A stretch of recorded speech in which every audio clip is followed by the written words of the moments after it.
ang di umano'y inaresto raw ng mga Pasay Police si Nery. Pagbabiolate sa Section 8 of Republic Act No. 8799. Pwede makaapekto ito sa kanilang imahe at the same time sa napakarami nilang mga negosyo. Tapos biglang nagkaroon ng TikTok video si Miss Regine. Hindi naman niya nabanggit yung tungkol dun sa mix. Wala naman siya sinasabi. Although, ang naging topic niya is yung pagiging hindi na raw niya panahon. Tanggap na niya. Sabi ng mga netizen na parang, ano ka ba, Miss Gretchen? Bakit? Hindi mo naman kailangan, may mga ganun sila na parang sinasabi nila, of all people, bakit pa kay Alex? Of all people daw, bakit kung gusto mo magpa-andar at bumalik sa eksena, bakit dito?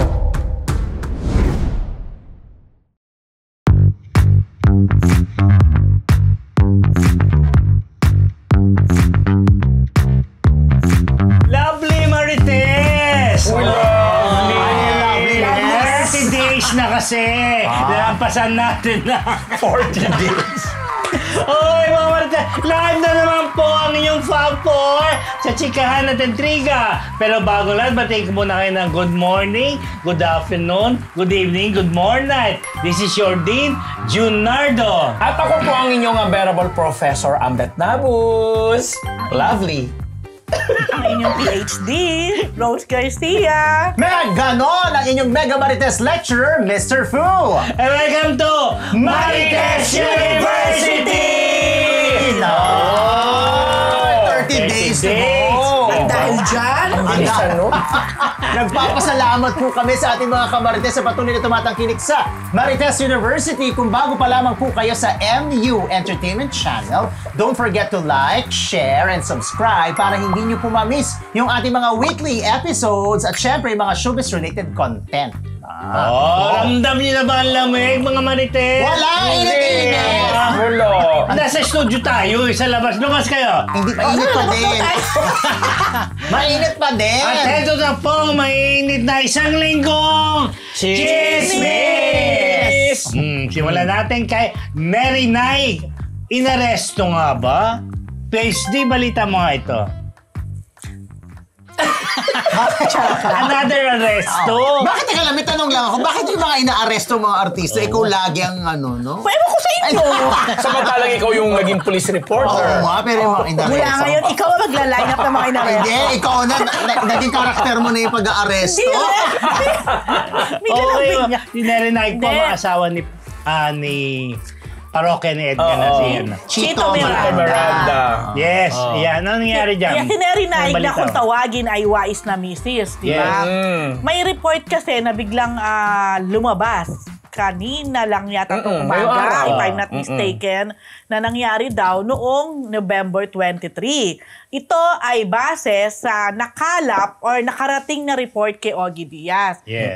So siya yung nag-report, pero sabi nga ni Ogie, yun ay na ipinarating lang, may nagparating lang sa kanya. Kaya hindi pa rin, I guess, hindi pa niya nakakausap sila Nery o si Chito or wala pa rin siyang eksaktong detalye at kumpirmasyon kung ano talaga ang totoong naganap at kung totoo ba talagang nagkaroon ng tinasabing ang di umano'y inaresto raw ng mga Pasay Police daw si Nery. Ang sinasabing ang lumalabas di umano na dahilan ay dahil daw sa pagbabiolate sa Section 8 of Republic Act No. 8799.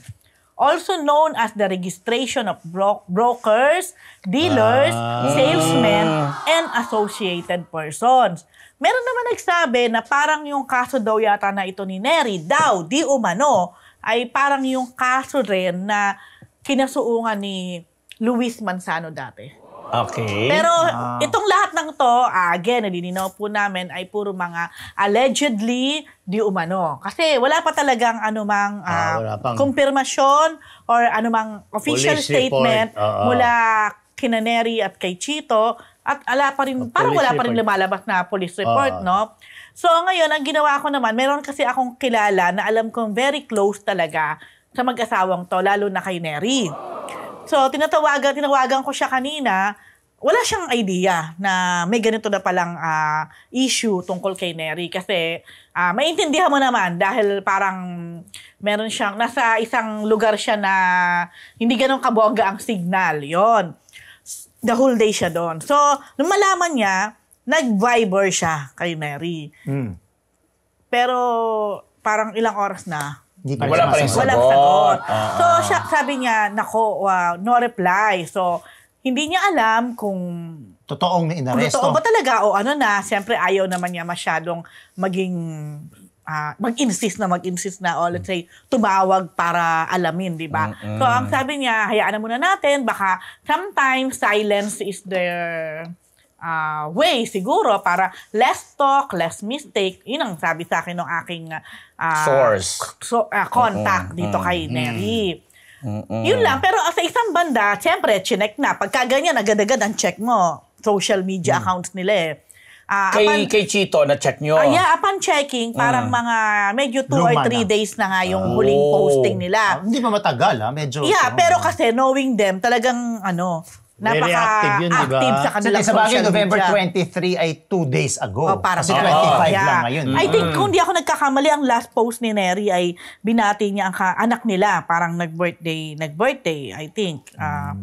So, yun. Tsaka hindi, itong mag-asawa, lalo na si Neri, very tawag dito, active sa social media, Yeah. lalo na pagdating sa mga bagong bukas nilang negosyo. Oo. Nagpo-promote ng kung anik-anik Yes. nila. Oo. 4 days ago pa pala, ang huling posting ni Neri.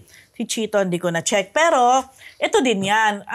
Kung, halimbawa, walang katotohanan yung inaresto, di ba maganda na sana magsalita na rin sila? Kasi unang-una parang itong mag-asawa na to, lalo na si Neri, aminin na natin, parang may imahe na, ayun nga, negosyante, na wais na misis, na pro ganito, pro ganyan, na yung mga positivity, di ba? Siyempre, pwede maka-apekto ito sa kanilang imahe at the same time sa napakarami nilang mga negosyo. Oo. So, yun, hintay natin. Kasi kung totoo talaga to at may ganitong maghapon ng napag-uusapan, lumalabas na sa iba-ibang news site, knowing Chito rin, at Neri nga, ang bilis-bilis nilang mag-react at mag-tama kapag sila ay, may nambabas or may nasusulat na hindi totoo, mabilis silang sumagot. Oo, mabilis. Lalo na si Neri. Yes. Si Chito rin, di ba? Parang defender talaga yan ni So baka nga inaayos nila, baka Pwede dahil kung rin. isaping legal na yan, Kung- di ba, lalo pera, negosyo, yun ang mga naririnig natin eh. Yun na. So kung ano man yan, ito na, yes. syempre, hintayin natin kung ano sagot nila, Yes, kung ano talaga yung Sir katotohanan. Don. Okay? Ito na po. Eto, Okay. Ibalita naman, Regine Velasquez, may mensahe sa mga fans. Tanggap na wala na sa prime era, Mr. Fu. Okay, di ba meron tayong balita last episode tungkol dun sa hindi pagrespeto ng Mix Awards dun sa yes. parang poster nila na nakita naman Ng natin. digital ng ABS-CBN. Na digital ng ABS-CBN na tayo naman din lahat sang-ayon tayo na ginawa lang maliit, hindi binigyan halaga ang contribution ni Miss Regine. Yung billing, kumbaga, no? Oo. Pero, tas biglang nagkaroon ng TikTok video si Miss Regine habang siya ay ano ba tawag doon? Yung bagong ligo, yung nakalagay yung tuwalya sa Tuwalya, ulo. Tapos Gusto naka-bathrobe. ko pala yun. Oo. Nakaganon siya. Pero, fresh although wala siyang makeup. Hindi naman niya nabanggit yung tungkol dun sa mix. Wala naman siya sinasabi. Although, ang naging topic niya is yung pagiging hindi na raw niya panahon. Tanggap na niya. Tanggap na niya.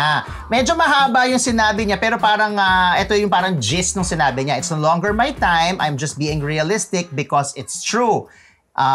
Come on, I'm 54 years old, galing akong singing contest and half my career, feeling ko kailangan kong mag-compete kasi in-establish ko yung sarili ko. I don't wanna do that anymore. Yeah. Ang sabi ni Miss Regine, enjoy na lang niya kung anong meron siya ngayon at natutuwa siya doon sa respeto na ibinibigay niya, lalong-lalo na ng mga colleagues niya o yung mga kasama niya sa trabaho. Tapos pinakalma niya yung mga fans, nakalma lang kayo, relax lang kayo, okay lang ako. Kumbaga tanggap ko na wala ako dun, hindi ko na Hindi ko na time, time. sabi niya, dahil may kumbaga. mga mas bata na, ganyan. So, yun lang naman yung sinabi niya habang siya ay Turban.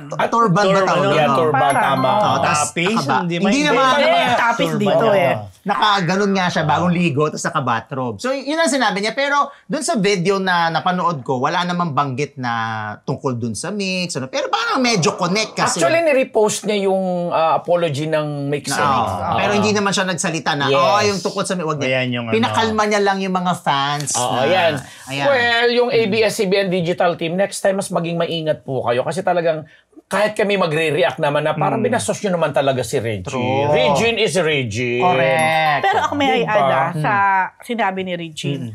Alam mo siguro napakasarap ng ganon sa isang artist who have reached his, prime, his milestone. Hindi kasi lahat nangyayari yun sa isang More. artista o sa isang singer na nare-reach mo yung pinaka-prime mo. Correct. Tapos si Regine, na-reach niya yun for so many years. And then, after niya ma-reach yun, sabi niya nga, tapos na yung prime niya, still, eto siya ngayon, enjoying her craft, still enjoying the beast, and at the same time, parang mentoring din yung mga mga bago. younger generation. Yes. I mean, di ba, tapos wala siya yung Insecurity. Wala siya yung bitterness, wala siya yung insecurity na, naku, hindi na ako, Tama. hindi na ako ganyan, Correct. ano na ako. So, napakaganda nun sa isang artist na may ganong mentality at character. So, siguro, magandang gayahin si Regine ng iba pang mga artist din, kahit na mga kasabayan niya, or Correct. yung mga Bago ngayon. or yung mga medyo nasa kasikatan ngayon, lalo na ngayon, ang kasikatan, ang bilis lang. Hindi kagaya ng panahon nila Regine, di ba? Yung longevity talaga mararamdaman mahaba. ko. Correct. So, alalahanin natin si Regine, multimedia star din Exactly. yan. Nag-TV yan, may best actress yan. Ang dami niyang napupunong venue sa mga concerts niya. Ang dami niyang mga hit songs na hanggang ngayon classic. So, Regine is Regine, hindi niyo talaga matatawaran niya. Kaya dapat yung mga bagong singer ngayon, matuto din kayo sa pagiging yun na humble ni Regine, generous, True, generous. hindi siya Bilang maramot artist, sa hindi siya maramot mga bilang artist. tinuturuan niyang artist, di ba? True. Yan. Kaya yung sinasabi ni Nay Lolit, dapat daw yung hindi na ganun kasikat katulad nung araw. Yung acceptance Yes, baga dapat. na meron. Kasi minsan may mga ibang artista daw na parang, di ba, sikat nga nun. Parang nahihirapan sila. Tapos parang namumuhay pa rin sila dun sa dati nilang... Ilusyon. Ay, nako, daming ganyan. Marami pa yan. Ang daming Ay, ganyan. Gusto mo blind ba? item ba? Kasi sabi ni Nay Lolit, kailangan acceptance. Alam mo na kung ano na estado mo ngayon at iba yung nung araw. Kasi pag may acceptance ka, magkakaroon ka ng contentment at ng joy. Pag wala ka acceptance, palagi kang parang nakikipag-rat race. Ito si Maymay Entrata, supportive na kaibigan. PhD, yan itong ni Maymay. Ayun. Wait lang, bago tayo kay Maymay. The 10th Oh, wedding bumati anniversary mo. is symbolized by tin or aluminum, diamonds, the color silver or blue, and the flower daffodil. Ang dami naman. Pero tin or aluminum. O, ibalita mo lang si Maymay. Anyway. Anniversary. Ayaw talaga pag hindi nasagot. Ayan, hindi si Maymay ang tata kasi actually Ganda ni Maymay. Oh. Saan nagulat yan? ako dito kay Maymay. Di ba nanood tayo? Nandun tayong lahat. Oo. Dun sa ginanap na Idol, the April Boy Regino story na Nandun ba siya? advance screening. Okay, nagulat kayong lahat. Okay, nagulat yun ang pareho ba lahat sila? kasi Actually, ako hindi ko siya, late yan. alam mo kasi ang aga nyo nag-disappear. Ako talagang Hindi, wala siya sa red tinapos ko. carpet. Hindi siya nung Hindi, start yung hindi, movie. hindi. Oo. Okay. Okay, ano pa pala? Bakit? Nagpunta ako ng comfort room. Nakita ko si May. Sabi ko, May. O di, chika. Sabi ko, ba nandito ka? Sabi ko talaga, anong ginagawa mo dito? So, inisip ko pa, part ba siya ng movie? Guest ba siya? Sabi niya, no, close friend ko si John. Support. I'm supporting John. Oh, talaga? Sabi ko, paano kayo nagka-connect? Sabi ko pa. Yung pala, may ginawa silang series. Medyo matagal na rin daw nila nagawa yung series. Hindi pa siya ipinapalabas. Hindi pa masagot ni Maymay kung anong platform siguro ipapalabas tong So, ang tagal series na na nagawang ginawa. series, di pa? Ang daming ganun ako naririnig. Yeah. Then, siguro na too long ago naman. Baka 2 years ago, mga Pero gano'n. matagal na yun, Okay. Ang violent na mga violent. reaction. Yung iba nga nag-shoot next week. Oo, palabas Palabas na agad. agad. Pero yun na nga. So, So, at least magandang friendship pala ito. yan, alam mo, natuwa ako kay Maymay. Tapos, edi syempre, dahil nandun na rin lang siya, makakatakas ba siya? Oh, syempre, so, di sa ba? aming Oh. mga natirang so, Article chumika. na yan, Correct. di ba? Oh. Na-article ko na yan. So, ngayon sabi ko, sabi ko, Maymay, yun nga, kinuwento niya dahil nga daw sa series na yun, naging sobrang close talaga silang lahat, including the director, at pati even si Kelvin Miranda was part of that series. Yeah. Kaya sabi ko pa, Your favorite. tapos, yun. Sabi ko, tapos tanong namin siya ng, syempre, ibang update about her. Nako, napakagaling ni Maymay. Hindi talaga niya sinagot. Sabi niya, pasensya na po kayo, please. Punta na lang po kayo ng ASAP or sa ABS po. Sasagutin ko po talaga lahat ng tanong niya. Eklar. Pero ngayon po kasi, this is for John and the...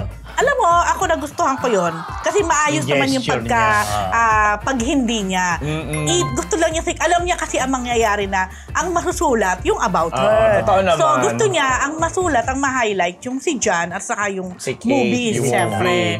So sabi ko, alam mo, mabuti kang kaibigan. Mabait siyang kaibigan, di ba?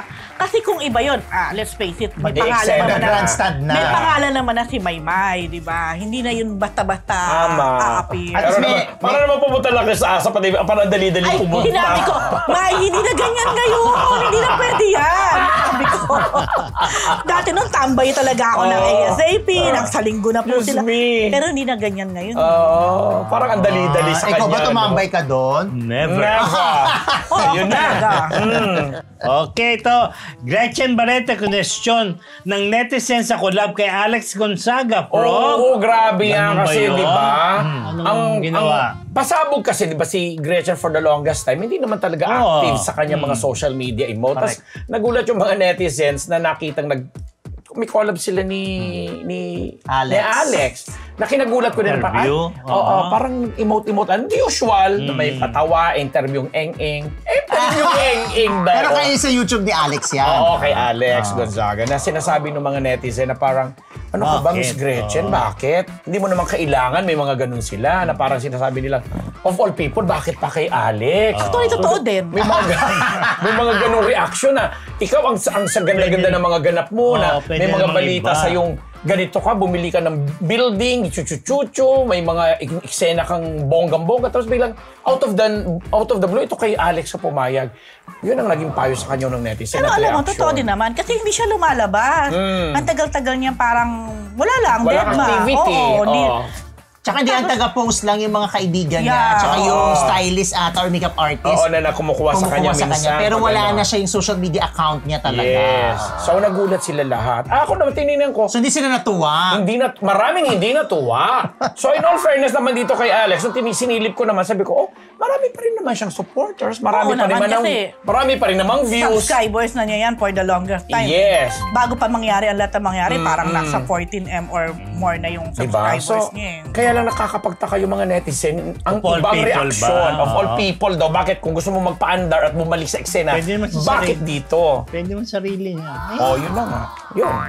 Kaya, sorry. Tarang sorry. Dito na lang, Gretchen. Dito na lang, Gretchen. Sana kay Marjorie na lang kasi may YouTube channel din si Marjorie. Okay ba sila? Bongga. Di ba? Oh. Diba? Ito ang mga marites. Aga Mulak. Totodo sa promo ng Uninvited.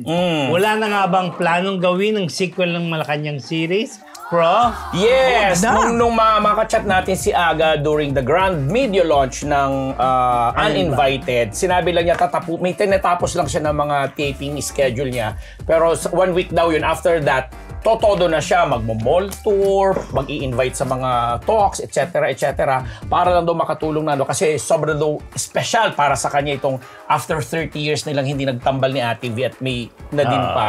At iba pa na, super proud siya sa movie, lalo't ngayon daw niya nakita yung si Direk Dan Villegas na nakakasundo niya at parang feeling niya in the future magko-collab sila sa pagpo-produce. And nung napag-usapan yung ano na mangyayari dun sa Malacanang Series. Oo. Ano ba yun? Made in Hawaii Aloha Malacanang, something, oo. di ba? Yung Made in Malacanang na sa supposed yung gaganap at pinagpraktisan na nga niyang mag-Bongbong Marcos at Siya ang gaganap na Oo, Siya ba gumanap doon sa huli? Hindi pa, Ay, hindi wala pa. ka pala. Wala pa. Ito nga dapat. Ay, may Marcos Pinakita na siya yung magbobongbong Marcos. Parang ang sinabi lang na ang pagkakaalam daw niya na shelve na. Na hindi na muna binaprioritize ngayon. Lalo pat tatakbo nga itong si Madam Amy na magre-re-elect, ganyan-ganyan. Kaya para sabi niya, wala muna. So, Pero alam buti mo, nga wala ka na gawin. yes. Pero alam mo, not for anything siguro pag-isipan din to ni Aga. Kasi remember, nung nilaunch na yung uninvited, yung kasama dito, yung mga cast dito, si Aga ang nakatanggap ng mga negative comment or mga bashing. Dahil kino-connect yung sa kanyang political choice. Parang ang sabi nila, bakit may naligaw dito na may ganon. So, kung titingnan mo, hindi rin talaga positibo ang nagiging epekto. Kaya siguro yun ang sagot niya na wag muna dahil kasi na-share na. Most likely nabasa din ni Aga yung mga ilang comments na yan. Okay, bongga. Sabi ko nga, sana wag na nga. Mrs. ni April Boy Regino, emotional sa premiere ng Idol, The April Boy Regino Story. Okay. Ayan na, kasi nga ako ang naatasan maging red carpet host. Ito si Madeline, ang asawa si ni April Boy Regino. Ito si Kate Yalong na gumanap na Madeline. At syempre si John Arsenas na gumanap bilang April Boy Regino. Na naging live guest natin. Before nung red carpet screening. Tapos, nung tinawag na si Madam Madeline, syempre, maayos, maganda. Ang ganda ng kutis, ganyan. All smile siya. Kaso syempre, pag tinatanong mo na siya kung anong nararamdaman niya na finally na ipalabas na, hindi niya napigilan na parang maiyak. Sorry nga siya na sorry kasi parang ayaw raw niya mag-moment. Sabi ko, hindi okay lang po. Pero napigilan naman yung pag-iyak niya, pero alatang siya talaga, medyo emotional siya, lalo na nung napanood na niya, kasi parang before pa nung red carpet screening, napanood na niya yung movie. Tapos, di ba kinuwento sa interview ni Kate, na nakabantay si Madeline sa kanya, kaya talagang sure siya na maayos yung pelikula. Pangatlo, si April Boy daw talaga, parang may go signal siya na isa pelikulang yon nung nabubuhay pa si April Boy. Hindi na nga lang umabot kasi nga sumakabilang buhay na. So, sandali lang. Hindi mo na tanong kung nagparamdam. Hindi mo na tanong, Mr. Fu, kung nagparamdam ba si April. Hindi ko na natanong kasi parang maiyak na siya ng bongga. So, yun lang, naging emotional. Pero natutuwa siya kasi nga, alam niya na masaya si April Boy doon kasi doon sa pangyayaring yun na ma-share yung talambuhay. Lalo yung love story nila. Kung paano yung struggles ni April Boy simula nung bata siya. Tapos yung mid, tapos yung sa pamilya din, mga issues tapos sa pamilya. Tapos diba, sinabi nga ni Direk Efren sa interview natin na naka-upload na po sa YouTube channel natin na pinakita din yung pagkakasakit ni April Boy. So, alam nyo ba kung ano yung naging ending? Hindi. Kasi, pero hindi ako, mo pwedeng sabihin. Naantig talaga ako doon sa movie. Hindi lang talaga yung sound kasi nung sa hotel. Thank you po sa 1.1K live viewers. At saka gusto ko pa rin magtanong kay Madeline, ba't yung istorya nung laging nakabangs? Sino Nung nakabangs? bata, nung teenager. Diba? Kasi diba uso nun kasi may bangs. Diba? Ito ang hindi ko natanong. Tinanong natin mo sana si Direk Arman Reyes. Kasi kasali sa doon. Oo, nag-wig siya. Involved siya sa pelikula kasi. Yes. Diba? Doon sa dulo. Tsaka may sombrero. Na hindi siya. na-cue ng maayos. Di ako naman, di ba sabi niya nung nag-guest dito, parang matagal niyang pinoproblema kung ano ang magiging ending na. Okay, yun na yun. Supposed to be, it's April Boy dapat himself. Lalabas, kakanta. Ikaw napanood mo, pero hindi mo, walang spoiler. Pero anong masasabi mo doon sa ending? Okay naman. Kasi parang pinalakpakan naman ng mga nanood doon at saka parang pasok naman, swak naman yung naging ending. Sumakto naman ang magaling. Actually, matino yung pelikula. Maganda yung kwento. Correct. Hindi ko nga talaga na-appreciate lang yung sound kasi hindi kasi sinihan yung pinawin. Kasi baka nasa hotel room. Baka iba. Kaya iba. Kaya panoorin nyo po, palabas po yan sa November 27. Yun lang. Yan po. ang isang linggong Chibis Chismis Ano mula chismis? sa... Ala, naging piatos ka na rin. Ano na ako? Diba, siyempre ko. Mula po sa Marites University, yan po ang isang linggong Chismis! Hindi po chippy, kundi chismis. Oo, baka mami tayo maimbisigan ng piatos. Ikaw talaga. Abangan na po! Susunod! Naku!